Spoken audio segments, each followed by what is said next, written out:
മാത്സ്യൂലേക്ക് എല്ലാ കൂട്ടുകാർക്കും സ്വാഗതം. ഇന്ന് പരിചയപ്പെടുത്തുന്നത് മെൻ്റൽ എബിലിറ്റി മാനസിക ശേഷി പരിശോധനയിൽ കുട്ടികൾക്ക് പൊതുവെ പ്രയാസം നേരിടുന്ന പിക്ചർ അനലോഗാണ്. അതായത് ചിത്രങ്ങളുടെ തന്നിട്ട് അത് ഏത് രീതിയിലാണ് നെക്സ്റ്റ് ചിത്രം വരിക എന്ന് മനസ്സിലാക്കുന്നതാണ്. അപ്പോൾ ഇതുമായി ബന്ധപ്പെട്ടുള്ള കാര്യങ്ങളൊക്കെ ക്ലാസ്സിൽ വ്യക്തമായി വിവരിച്ചുകൊണ്ടാണ് വീഡിയോ തുടങ്ങുന്നത്. അതുകൊണ്ട് ആദ്യം മുതൽ അവസാനം വരെ എല്ലാ കുട്ടികളും കാണുക. ഈ ക്ലാസ് ഇഷ്ടമായാൽ ലൈക്ക് ചെയ്യാനും ഷെയർ ചെയ്യാനും മടി കാണിക്കരുത്.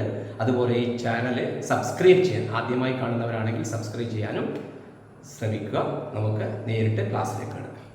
പിക്ചർ അനലോഗ്, വേർഡ് അനലോഗ്, അതേപോലെ തന്നെ നമ്പർ അനലോഗ്, 3 തരത്തിലുള്ള അനലോഗ് ചോദ്യങ്ങളാണ് എക്സാമിനേഷന് വരുന്നത്. അതിൽ ഇന്ന് പരിചയപ്പെടുത്തുന്നത് പിക്ചർ അനലോഗ്, ചിത്രങ്ങളുടെ ഓരോ രീതിയിലുള്ള ക്രമം എങ്ങനെ വരുന്നു എന്നുള്ളതിനെ അടിസ്ഥാനമാക്കിയിട്ടാണ്. അപ്പോൾ ഇതിപ്പോൾ നിങ്ങൾക്കിവിടെ ഈ ഇടത് ഭാഗത്ത് തന്നിട്ടുള്ളതെല്ലാം ചോദ്യങ്ങളാണ്. ഈ ഇടത് ഭാഗത്തെ ചോദ്യത്തിൻ്റെ ഉത്തരങ്ങൾ 4 ഓപ്ഷനുകളായിട്ട് വലത് ഭാഗത്ത് തന്നിട്ടുണ്ട്. അപ്പോൾ ഈ ചോദ്യങ്ങളുടെ പൊതുവെയുള്ള ക്രമങ്ങളെക്കുറിച്ചിട്ടാണ് ആദ്യം പറയുന്നത്. അത് മനസ്സിലായി കഴിഞ്ഞാൽ നിങ്ങൾക്ക് ഇതിൻ്റെയൊക്കെ ഉത്തരം എളുപ്പത്തിൽ കണ്ടെത്താൻ കഴിയും. നമുക്ക് നോക്കാം. നിങ്ങൾക്ക് ഒരു ചോദ്യം തന്നു കഴിഞ്ഞാൽ അതിന് 4 ആൻസറുകൾ ഇവിടെ ഉണ്ടാവും അല്ലേ? ആ ആൻസറിന് ഞാൻ 1, 2, 3, 4 എന്ന് എഴുതുകയാണ്. ഇതിനെ 1, 2, 3, 4 എന്ന് എഴുതുകയാണ്. അപ്പോൾ ഈ ചോദ്യത്തിൻ്റെ ഉത്തരങ്ങൾ, ഈ ചോദ്യത്തിൻ്റെ ആൻസർ എങ്ങനെയൊക്കെ ഉള്ളതാണ് വരിക എന്ന് പറയുന്നത്. ഒന്നാമത്തെ കാര്യം അറിയേണ്ടത് എന്താണെന്ന് വെച്ചാൽ ലൈനുകൾ കൂടിക്കൂടി പോവുക, വരകളുടെ എണ്ണം കൂടിക്കൂടി വരുന്ന തരത്തിലുള്ള ഇതേമാതിരി കൂടിക്കൂടി വരുന്ന തരത്തിലുള്ള രീതിയിലുള്ള ചോദ്യങ്ങൾ വരാം. ഈ വരകളെ പോലെ തന്നെ നമ്മൾക്ക് സൈഡുകളും കൂടി വരാം. ഉദാഹരണം, ഒരു ട്രയാങ്കിൾ തന്നു, പിന്നെ ഒരു റെക്റ്റാങ്കിൾ തന്നു, പിന്നെ 5 സൈഡുള്ള വേറൊരു ഫിഗർ തന്നു, പിന്നെ 6 സൈഡുള്ള വേറൊരു ഫിഗർ തന്നു. ഇതേമാതിരിയും വ്യത്യസ്ത രീതിയിൽ ഈ പറഞ്ഞിരിക്കുന്ന കാര്യങ്ങൾ കൂടിക്കൂടി പോവാം. അതേപോലെ ഈ കൂടി വരുന്നത് പോലെ തന്നെ കുറഞ്ഞു വരാം. ഉദാഹരണത്തിന് ഇവിടെ നിങ്ങൾക്ക് 4 ലൈൻ തരുന്നു, പിന്നെ അടുത്തതിൽ 3 ലൈനാണ്, പിന്നെ 2 ലൈനാണ്, 1 ലൈനാണ്. അപ്പോൾ കൂടിയും വരാം, അതേപോലെ തന്നെ കുറഞ്ഞും വരുന്ന രീതിയാണ് ഒരു രീതി. അപ്പോൾ ഇതിനെക്കുറിച്ച് ഇപ്പം ധാരണ വന്നു കഴിഞ്ഞല്ലോ. രണ്ടാമത് വരുന്നത് ചിത്രങ്ങൾ നമ്മൾ നോക്കുമ്പോൾ ഒന്നാമത്തെയും രണ്ടാമത്തെയും ഈ കൂടി വരുന്നതിന് പകരം കൂടി വരുന്നില്ല, മറിച്ച് അവിടെ ചിലപ്പോൾ ഉണ്ടാകാൻ കഴിയുന്നത് ഒരു വര ഈ രീതിയിൽ വരുന്നു, രണ്ടാമത്തെ വര ഈ രീതിയിൽ വരുന്നു, മൂന്നാമത്തെ വര ഈ രീതിയിൽ വരുന്നു, നാലാമത്തെ വര ഈ രീതിയിൽ. അതായത് ഇവിടെ നിന്നുള്ള ഈ ഒരു വരയുടെ 90 ഡിഗ്രി വരുന്ന രീതിയിൽ രണ്ടാമത്തെ വര വരുന്നു. അതിന് 90 ഡിഗ്രി പറഞ്ഞാൽ നിങ്ങൾക്ക് മനസ്സിലായല്ലോ. ഒരു വര വരച്ചിട്ട് നേരെ ഇങ്ങനെ വരുമ്പോൾ ഇവിടെ വരുന്നതാണ് 90 ഡിഗ്രി, പെർപെൻഡിക്കുലർ എന്ന് പറയും. അപ്പോൾ ഇതിന് അങ്ങനെ വരുന്ന രീതിയിൽ കുത്തനെ വരുന്ന രീതിയിൽ രണ്ടാമത്തെ വര, അതിന് കുത്തനെയായിട്ട് വരുന്ന രീതിയിൽ മൂന്നാമത്തെ വര, പിന്നെ നാലാമത്തെ വര. ഈ തരത്തിലുള്ള ചോദ്യങ്ങളും ഉണ്ടാകാം. ഒരു പ്രത്യേക ക്രമത്തിലാണല്ലോ ഇത് പോകുന്നത്. അതേപോലെ തന്നെ ഒന്നാമത്തെ വര ഇങ്ങനെ വരാം, രണ്ടാമത്തെ വര ഈ ടൈപ്പിൽ വരാം. അതെന്താണ് പ്രത്യേകത? ഇതിൽ നിന്ന് ഒരു 45 ഡിഗ്രി അല്ലെങ്കിൽ 135 ഡിഗ്രി ഈ തരത്തിൽ ചെരിവ് വരും. ഫുൾ 90 ഡിഗ്രിയുടെ ചെരിവ് വരുന്നില്ല. ഇതാണ് 90 ഡിഗ്രിയുടെ ചെരിവ്. അപ്പം അത് വരുന്നില്ല, മറിച്ച് ഇങ്ങനെ വരുന്ന രീതിയിൽ വരാം.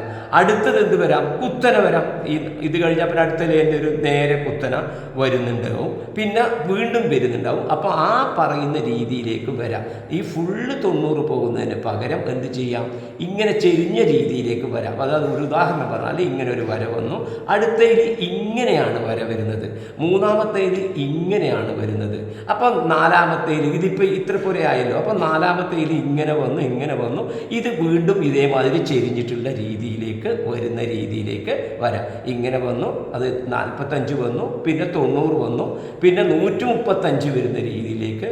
ഇതിപ്പോൾ 90 വീണ്ടും അത് ഇങ്ങനെ ഈ വരുന്ന രീതിയിലേക്ക്, ഈ ടൈപ്പിലേക്കും വരുന്ന രീതിയിലേക്ക് നമ്മളുടെ ചോദ്യങ്ങൾ വരാം. അപ്പോൾ 90ൻ്റെയും കുത്തനെ വരുന്നതെയും അതേപോലെ 45 വരുന്ന രീതിയും നമ്മൾ മനസ്സിലാക്കി വെക്കണം. ഓക്കെ. പിന്നെ നമ്മൾക്ക് ഈ പറഞ്ഞ രീതിയിൽ നമ്മൾ വരുന്ന സമയത്ത് നിങ്ങൾക്കൊരു കാര്യം ശ്രദ്ധിക്കേണ്ടത് ഇതിൽ നിന്ന് തന്നെ വരുന്നതാണ് മൂന്നാമത്തെ തരം. അതെന്താണെന്ന് ചോദിച്ചാൽ ഈ തരത്തിൽ വരുമ്പോൾ നിങ്ങൾ ശ്രദ്ധിച്ചാൽ കാണാൻ പറ്റും, ഇത് താഴെയാണ് വര വരുന്നത് അല്ലേ. ഈ മൂന്നാമത്തേൽ നോക്കിക്കോളൂ, മുകളിലാണ് വരുന്നത്. ഇത് ഇടത് ഇതിപ്പം 4 ഈ തരത്തിലാണ് നമ്മൾ വരക്കുന്നത് എങ്കിൽ കുട്ടികൾക്ക് മനസ്സിലാക്കാൻ വേണ്ടി ഞാൻ അതിൻ്റെ ചോദ്യത്തിൻ്റെ രൂപത്തിലേക്ക് തന്നെ മാറ്റുകയാണ് കേട്ടോ. ഓക്കെ, ഈ തരത്തിലാണ് നമുക്ക് വരുന്നത് എങ്കിൽ നോക്കിക്കോളൂ. ഇത് ഒന്നാമത്തെ ചിത്രം, ഇത് രണ്ടാമത്തെ ചിത്രം, ഇത് മൂന്നാമത്തത്, ഇത് നാലാമത്തത്. ഇവിടെ ഒരു കോളം അധികം വന്നുപോയി. ഓക്കെ, അപ്പോൾ ഇവിടെ കണ്ടോളൂ, ഇവിടെ ഒന്ന് ഇങ്ങനെ വന്നു, ഇവിടെ ഒന്ന് ഇങ്ങനെ വന്നു, പിന്നെ ഒന്ന് ഇങ്ങനെ വന്നു, പിന്നെ ഒന്ന് ഇങ്ങനെ വന്നു. അപ്പോഴെന്താണ് പ്രത്യേകത? ഒന്നാമത്തേത് താഴെ വര വന്നു, മൂന്നാമത്തേൽ മുകളിൽ വര വന്നു, രണ്ടാമത്തേൽ വലത്ത് വര വന്നു, ഇതിൻ്റെ വലത്ത് വന്നു, നാലാമത്തേതിൽ ഇടത്ത് വന്നു. ഈ തരത്തിൽ വരുമ്പോൾ നമ്മൾ പെട്ടെന്ന് 1ഉം 3ഉം തമ്മിലുള്ള ബന്ധം നോക്കി അത് നേരെ ഓപ്പോസിറ്റ് ആണ് എങ്കിൽ 2ഉം 4ഉം ഓപ്പോസിറ്റ് ആയിരിക്കും. എങ്ങനെ ഓപ്പോസിറ്റ് നോക്കിക്കോളൂ. ഇത് ഇവിടെ വരും, ഇത് വലത് ഭാഗത്ത് വരുമ്പോൾ ഇത് ഇടത് ഭാഗത്ത് വരും. അപ്പോൾ ഇത് താഴെ ഇത് മുകളിലാണ് വരുന്നതെങ്കിൽ ഇത് വലത് ഭാഗത്താണ് വരുന്നതെങ്കിൽ ഇത് ഇടത് ഭാഗത്ത് വരുന്നു. അപ്പോൾ നമുക്ക് എളുപ്പത്തിൽ മനസ്സിലാക്കാൻ കഴിയും എന്ന് അർത്ഥം. അപ്പോൾ അങ്ങനെയുള്ള പ്രത്യേകതകളും നോക്കിയെടുക്കണം. ഓക്കെ, അപ്പോൾ ഇനി നമുക്ക് ചോദ്യങ്ങളിലേക്ക് പോകാം. നോക്കൂ, ഒന്നാമത്തേത് നോക്കിക്കോളൂ. ഇവിടെ നമ്മൾ കാണുന്നത് താഴെ ഒരു വരയാണ്. രണ്ടാമത്തേൽ ആ വര ഇങ്ങോട്ട് വന്നു. അപ്പം ഞാനിങ്ങനെ വരക്കാം. ആദ്യത്തേൽ വര ഇവിടെയാണുള്ളത്, ഇങ്ങനെ ഒരു വര വെച്ചു. രണ്ടാമത്തേൽ ഇങ്ങനെ വന്നു. മൂന്നാമത്തേത് ചിത്രമാകുമ്പോൾ ഈ സെഡ് ഈ മോഡൽ വന്നു കഴിഞ്ഞു. നാലാമത്തേൽ ഇങ്ങനെ വന്നു കഴിഞ്ഞു. ഇനി അഞ്ചാമത്തത് എങ്ങനെ പോകുന്നില്ലാണ്. അപ്പോൾ അഞ്ചാമത്തത് ഇവിടം വരെയുള്ളത് ചിത്രം വരും. കൂടാതെ അഞ്ചാമത്തത് ഇനി എങ്ങോട്ട് പോകും? ഇവിടുന്ന് ഇങ്ങോട്ട് പോകണം. ഇവിടുന്നല്ലേ പോകാൻ പറ്റുള്ളൂ, ഇങ്ങോട്ട് പോകണം. ഈ ചിത്രമാണ് അതിൻ്റെ ആൻസറായിട്ട് വരിക. അതിൽ ഏത് ചിത്രം വരിക? ഒന്നാമത്തതാണ് അതിൻ്റെ ആൻസറായിട്ട് വരിക. ഓക്കെ, അപ്പോൾ ഐഡിയ മനസ്സിലായിട്ടുണ്ടാകുമെന്ന് കരുതുകയാണ്. അപ്പോൾ ഇത് വരില്ല, ഇത് വരില്ല, ഇത് വരില്ല. ഓക്കെ, അപ്പോൾ ഇവിടെയൊക്കെ വര കൂടി കൂടി കൂടി പോകുന്നതാണ് ഇവിടെ ചിത്രത്തിൽ കാണുന്നത്. രണ്ടാമത്തെ ചിത്രം നോക്കൂ. ഇവിടെ നമുക്ക് നോക്കൂ, ഒരു വൃത്തത്തിനകത്ത് 4 ആയിട്ട് അതിനെ പാർട്ട് ചെയ്തിട്ടുണ്ട്. ഇവിടെ നോക്കൂ, ഇവിടുന്ന് ഇതിൻ്റെ 1 ഇവിടുന്ന് നഷ്ടമായിട്ടുണ്ട് അല്ലേ. ഓക്കെ, രണ്ടാമത്തേൽ എന്തായി? ഈ ഭാഗം പൂർണ്ണമായിട്ടും പോയി, ഇത്ര പോരെ. മൂന്നാമത്തേൽ എന്തായി? അതിൻ്റെ ഒരു ഭാഗം പോയിട്ട് അത് ഇവിടം വരെയായി. എങ്കിൽ അടുത്തതിൽ എന്താകും എന്നുള്ളതാണ്. അപ്പോൾ അടുത്ത ചിലപ്പോൾ വളരെ ഗൗരവമായിട്ട് ആലോചിക്കുന്ന കുട്ടികൾ പലതും ആലോചിക്കും. എന്താ പറയുക, ഇവിടെ ഫുള്ള് വൃത്തമുണ്ട്, ഇവിടെ ഈ ഭാഗം മാത്രമേ പോയിട്ടുള്ളൂ. രണ്ടാമത്തേതാകുമ്പോൾ എന്തായി മാറി? ഇതും പോയി എന്നൊക്കെ വിചാരിക്കും. അപ്പോൾ നിങ്ങൾ നോക്കേണ്ട കാര്യം, നിങ്ങൾ ഓപ്ഷനും കൂടെ നോക്കുക. ഓപ്ഷനിൽ നോക്കുമ്പോൾ ഇത് ആൻസർ വരുമോ? ഇല്ല. ഇത് ആൻസർ വരുമോ? സംശയം അവിടെ നിൽക്കട്ടെ. ഇത് വരുമോ? ഇല്ല. കാരണം ഇത് ഒന്ന് മാത്രമല്ലേ ഉള്ളൂ. അടുത്തയിലപ്പോൾ എന്ത് വരും? ഇത് വരുമോ? ഇല്ല. എന്തുകൊണ്ട്? ഇതാ നോക്കിക്കോളൂ, ഇങ്ങനെയാണ്, വലത് ഭാഗത്താണ് വരുന്നത്. അത് ഇടത് ഭാഗത്തായിട്ട് വരുമോ? ഇല്ല. അപ്പോൾ ഇതും ആൻസർ വരില്ല. അപ്പോൾ ആൻസർ എന്താ വരിക? ഒന്നാമത്തതാണ് അതിൻ്റെ ആൻസറായിട്ട് വരിക. മറ്റൊരു തരത്തിൽ എളുപ്പത്തിൽ നോക്കുമ്പോൾ എങ്ങനെ പറയാൻ പറ്റും? ഇതിലാകെ ഒരു ക്വാർട്ടർ പോയി, പിന്നെ 2 പോയി, പിന്നെ മൂന്നാമത്തതും പോകുമ്പോൾ പിന്നെ എന്തുണ്ടാവില്ല? ഒന്നും ഉണ്ടാവില്ല എന്ന് എളുപ്പത്തിലും അത് മനസ്സിലാക്കാൻ നമുക്ക് കഴിയും. ഓക്കെ, അപ്പോൾ രണ്ടാമത്തതും ആയല്ലോ. ഇവിടെ ലൈൻ കൂടി വന്നു, ഇവിടെയാണെങ്കിൽ കുറഞ്ഞു വരുന്ന രീതിയിലേക്ക് എത്തി. ഇനി മൂന്നാമത്തേൽ നോക്കിക്കോളൂ. ഇവിടെ എന്താ കാണുന്നത്? 4 ചെറിയ സ്ക്വയർ ഉണ്ട് അല്ലേ. ഇവിടെ എന്തുണ്ട്? 3 സ്ക്വയർ ഉണ്ട്. അപ്പോൾ ഒന്നാമത്തേതിൽ 1, 2, 3, 4 എന്ന് എടുത്താൽ ഒന്നാമത്തേൽ 4 സ്ക്വയർ ഉണ്ട്, രണ്ടാമത്തേൽ 3 സ്ക്വയർ ഉണ്ട്, മൂന്നാമത്തേലോ 2ഉം അതിൻ്റെ ഹാഫുമാണ് അല്ലേ, 2.5 വരിക, 2ഉം അരയും. നാലാമത്തേലോ 1ഉം അരയാണ് വരിക. അപ്പോൾ ഈ തരത്തിലാണ് കുറഞ്ഞു പോകുന്നത്. അപ്പോൾ എന്തെങ്കിലും പ്രത്യേകത ഉണ്ടോ നോക്കിയാൽ 4 3 അർത്ഥം 1 കുറയുകയാണ്. 3 2.5 ആവുക എന്ന് പറഞ്ഞാൽ എത്ര കുറയുന്നു? അര കുറയുന്നു. പിന്നെ എത്ര കുറയുന്നു? 2.5 1.5 ആകുമ്പോൾ എത്ര കുറയുന്നു? 1 കുറയുന്നു. അപ്പോൾ അടുത്തതിൽ എത്ര കുറയണം? ഇതാ 1 കുറഞ്ഞു, അര കുറഞ്ഞു, 1 കുറഞ്ഞു, വീണ്ടും എന്ത് കുറയണം? അരയാണ് കുറയേണ്ടത്. അര കുറയുമ്പോൾ അല്ലേ, വീണ്ടും എത്ര കുറയേണ്ടത്? എത്രയാണ്? അരയാണ് ഇവിടെ കുറയേണ്ടത്. അര കുറയുമ്പം ഇവിടെ നമുക്ക് എത്ര വരും? 1.5 അര പോയാൽ ബാക്കി നമുക്ക് ആൻസർ കിട്ടും, 1 കിട്ടും. ഐഡിയ മനസ്സിലായല്ലോ. അപ്പോൾ 1 വരുന്നതാണ് ആൻസർ. അതേതാണ് വരിക? ഈ മൂന്നാമത്തതാണ് അതിൻ്റെ ആൻസർ വരിക. കാര്യം കൃത്യമായിട്ട് മനസ്സിലായല്ലോ. 4ാമത്തെ ചോദ്യം നോക്കിക്കേ. എഫ് എന്ന് എഴുതുന്ന മോഡലിൻ്റെ ഒരു ചിത്രം, അടിയിലൊരു വരയൊക്കെ ഉണ്ട്, ഇങ്ങനെയുണ്ട്, ഇങ്ങനെയുണ്ട്, ഇങ്ങനെയുണ്ട്, ഇങ്ങനെയുണ്ട്. അപ്പോൾ നമ്മൾക്കിത് എങ്ങനെയാണ് മനസ്സിലാക്കാൻ പറ്റുക? നോക്കിക്കോളൂ, ഇവിടെ ഇതുണ്ട്, എല്ലാം ഒരേപോലെ ഉണ്ട്. ഏത് വരയ്ക്ക് മാത്രമേ മാറ്റുള്ളൂ?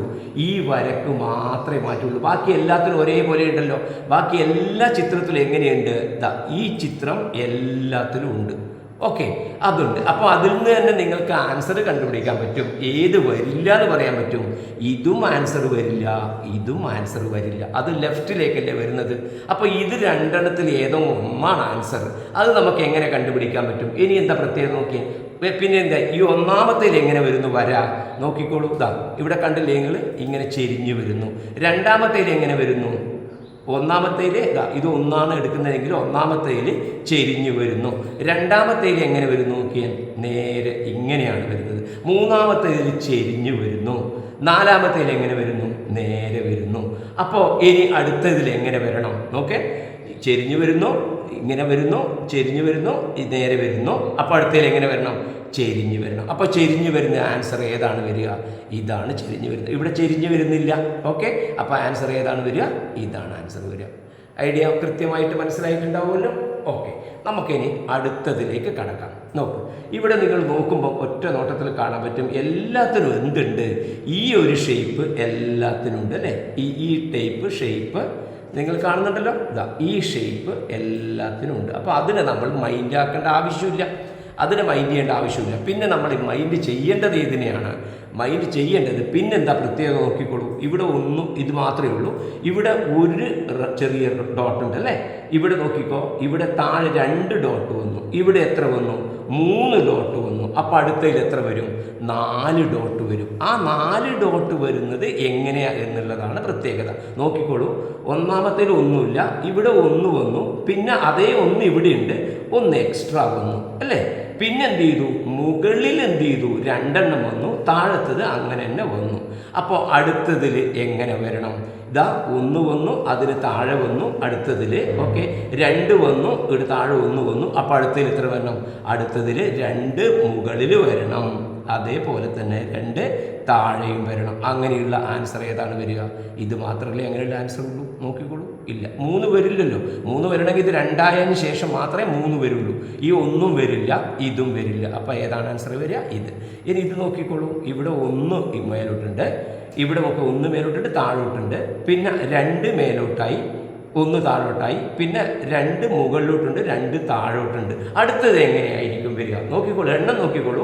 ഇവിടെ 1, ഇവിടെ 2, ഇവിടെ 3 എണ്ണം, ഇവിടെ 4 എണ്ണം. അടുത്തതിൽ എത്ര എണ്ണം വരും? 5 എണ്ണം വരുന്നതാണ്. അപ്പോൾ 5 എണ്ണം വരുമ്പോൾ ഈ 6 വര വരുന്നത് ഒരിക്കലും വരില്ല. ഇതെത്ര വരുന്നുണ്ട്? 5 വരുന്നുണ്ട്, ഇതും 5 വരുന്നുണ്ട്. അപ്പോൾ എന്ത് വരില്ല? 6 വര. ഇത് നമുക്ക് ഒഴിവാക്കാൻ പറ്റും. പക്ഷെ നമുക്ക് എങ്ങനെ കണ്ടുപിടിക്കാൻ പറ്റും? എങ്ങനെയാണ് അതിൻ്റെ പ്രത്യേകത? നോക്കിക്കോളൂ, നോക്കിയാൽ 1 മുകളിൽ 1 താഴെ, 2 മുകളിൽ 1 താഴെ, പിന്നെ 2 മുകളിൽ 2 താഴെ. ഇനി എന്താണ് അടുത്ത വരേണ്ടത്? ഇതിപ്പോൾ 2 ഈക്വലായി. മുകളിലും 2 എണ്ണം ഡോട്ട് വന്നു, താഴെയും 2 എണ്ണം ഡോട്ട് വന്നത് ഈക്വലായി. അടുത്തത് വരുന്നത് 1 കൂടുതൽ വരും. അത് എവിടെ വരും? മുകളിലോട്ടാണ് വരേണ്ടത്. അപ്പം മുകളിൽ 3 എണ്ണം വരുന്നതും താഴെ 2 എണ്ണം വരുന്നതായിരിക്കും അതിൻ്റെ ആൻസർ. മുകളിൽ 3 എണ്ണം വരുന്നത് ഇത് അല്ല, ഇതിനൊന്നുമില്ല. ഇതിന് മുകളിൽ 3 എണ്ണം ഉണ്ട്. നോക്കിയാൽ ഇതിന് മുകളിൽ 2 എണ്ണേ ഉള്ളൂ. അപ്പോൾ ഏതാണ് ആൻസർ വരിക? മുകളിൽ 3 എണ്ണം വരുന്ന ഇതായിരിക്കും അതിൻ്റെ ആൻസർ വരിക. ഓക്കെ, സിമ്പിൾ അല്ലേ? ഓക്കെ, നെക്സ്റ്റ് നോക്കിക്കോളൂ. ഇവിടെ നിങ്ങൾക്ക് എത്ര സൈഡ് കാണും? ഇവിടെ നിങ്ങൾക്ക് 6 സൈഡുള്ള ഒരു ഫിഗറാണ് കാണുന്നത്. ഇവിടെ നോക്കിക്കോളൂ, ഇവിടെ എന്തായി? അതിലത്തെ ഒരു സൈഡ് പോയി, കുറഞ്ഞു. അപ്പോൾ 5 സൈഡായി. പിന്നെ ഇവിടെ എത്രയായി? നോക്കിക്കോളൂ, 4 സൈഡായി. ഓരോന്ന് കുറഞ്ഞ് വരികയാണ്. അപ്പോൾ ഇവിടുന്ന് ഏത് പോയി? ഇത് പോയി. ഇനി അടുത്തത് ഏത് വരും എന്നുള്ളതാണ്. ഇവരെ കുറയുന്നതിൻ്റെ പ്രത്യേകത നിങ്ങൾ നോക്കിയാൽ കാണാൻ പറ്റും.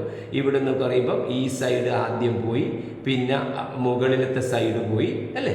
അപ്പോൾ ഇങ്ങനെ ഈ തരത്തിൽ ഇങ്ങനെ കുറഞ്ഞ് വരികയാണ്. അപ്പോൾ അടുത്തതിൽ എന്താണ് വരിക? 3 സൈഡ് കഴിഞ്ഞാൽ 2 സൈഡുള്ളതാണ് വരിക. ആ 2 സൈഡുള്ളത് വരുമ്പോൾ ഇത് വരുമോ? ഇല്ല. കാരണം എന്താ, താഴെ ഇങ്ങനെയാണ് ഉള്ളത്, ഇതിലത്തെ ഒന്നാണ് കുറയേണ്ടത്, ഇതിലത്തെ ഒന്നല്ലേ കുറയേണ്ടത്, ഇതാണ് കുറയേണ്ടത്. അപ്പോൾ ഏത് ഷേപ്പേ വരുള്ളൂ? ഈ ഷേപ്പ് മാത്രമേ വരുള്ളൂ. ഇത് വരില്ല, ഇത് വരില്ല, ഒന്ന് വരില്ല. കാരണം ഇവിടെ 3 ഉണ്ട്. അപ്പോൾ പിന്നെ ഏത് മാത്രമേ വരാൻ സാധ്യതയുള്ളൂ? ഈ 2 മാത്രമേ വരാൻ സാധ്യതയുള്ളൂ. അപ്പോൾ ഇത്രയും കാര്യങ്ങളാണ് ഈ പിക്ചർ അനലോഗുമായിട്ട് മനസ്സിലാക്കി നമ്മൾ പഠിക്കേണ്ട കാര്യങ്ങൾ. അപ്പോൾ ആദ്യം ഞാൻ പറഞ്ഞ ക്ലാസ്സിലത്തെ കാര്യങ്ങൾ കൃത്യമായി, ഈ പറഞ്ഞ കാര്യങ്ങൾ ആദ്യം കൃത്യമായി മനസ്സിലാക്കുക. അത് മനസ്സിൽ വെച്ച് കാണുന്ന ചോദ്യങ്ങളെ സമീപിക്കുക. നിങ്ങൾക്കെല്ലാം ആൻസർ ചെയ്യാൻ പറ്റും. ഈ ക്ലാസ് ഇഷ്ടമായിട്ടുണ്ടെങ്കിൽ ലൈക്ക് ചെയ്യുക, ഷെയർ ചെയ്യുക. പ്രിയപ്പെട്ട കുട്ടികളെ, ആദ്യമായി ചാനൽ കാണുന്നവരാണെങ്കിൽ സബ്സ്ക്രൈബ് ചെയ്യാൻ മടി കാണിക്കരുത്. നമുക്ക് പുതിയ ടൈപ്പ് ചോദ്യങ്ങളുമായി വീണ്ടും കാണാം. ബൈ.